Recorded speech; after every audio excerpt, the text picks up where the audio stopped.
जी अस्सलाम वालेकुम दोस्तों। तो माशाल्लाह जी अज अपना तरीके लो बाइक का जनाब है जी जलसा। अज 24 तरीक 6वां महीना जी। झंडे झंडे लग गए ने, कैमरा शैमरा रेडी है तो अल्लाह खैर करे जा रहे हैं जनाब। ठीक है, हाथी भी लैके जाना जी मगर असीगा उत्थे रश बड़ा हो जाना वा, तो इस करके ना फिर अपना मुश्किल होनी है, इस करके फिर असीं हाथी नहीं लैके गए नाल। इत्थे गेड़ा गुड़ा दवा के ले आने उन्होंने पिछे हो जाओ। तो हादी चक्कर लवान गया भाई अंदर, अल्लाह खैर करे जा रहे हैं जनाब। 24 तरीक है 6वां महीना वा। तो हाफिज साद भाई आ रहे हैं अज फैसलाबाद। तो झंडे भी आप ले है, ठीक है ठीक है। तो तेल भी अपना ही पाना वा, सारा कुछ अपना होना वा। ये कुछ नहीं असी है कि जो दूए लोग घर असी कहिए कि वो पेट्रोल पवा के दे रहे, तो असी अलहमदुलिल्लाह अपने खर्चे तो जा रहे हैं इंशाअल्लाह ताला। साडी कोशिश आ।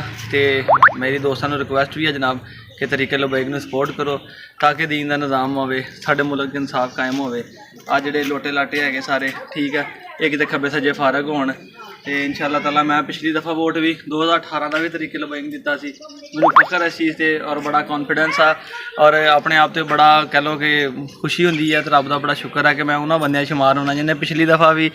मैनूं बड़ी खुशी होंदी है कि मैं उन्होंने लोगों के शुमार हाँ कि जिन्होंने पिछली दफ़ा भी तरीके लो बाइक में वोट दिता। तो इंशाअल्लाह इस दफ़ा भी असीं तरीके लो बाइक में वोट भी देवांगे तो ऐतकी फुल सपोर्ट भी करांगे, ठीक है, ताकि दीन का निज़ाम कायम होवे, अमन सुकून होवे, लोगों को इंसाफ मिले, लोग जिंदगी खुशहाल गुजारन।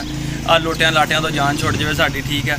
सुकून उदों ही होना वा जो निज़ाम मुस्तफा कायम होना वा। तो इंशाअल्लाह साडी कोशिश आ। तो वीरां भरावां नूं रिक्वेस्ट भी हैगी आ कि वोट दिओ, हार जाना जित जाना इस गल का कोई नहीं है, उत्ते लिखिया जाना। मैं इन्नी मुश्किल वोट दे के आया कि तुहानूं फिर किते कहानी सुणावांगा, ठीक है। मेरा वोट भी गलत बनिया सी, मैं फिर भी वोट कास्ट किया सीगा। तो चलते हैं जनाब, जो कोई फैसलाबाद का दोस्त पहुँचो इंशाअल्लाह उत्थे मिलते हैं जनाब। तो नंबर मेरा तुहाडे कोल होना वा, तो इंशाअल्लाह धोबीगढ़ तुहानूं मुलाकात कर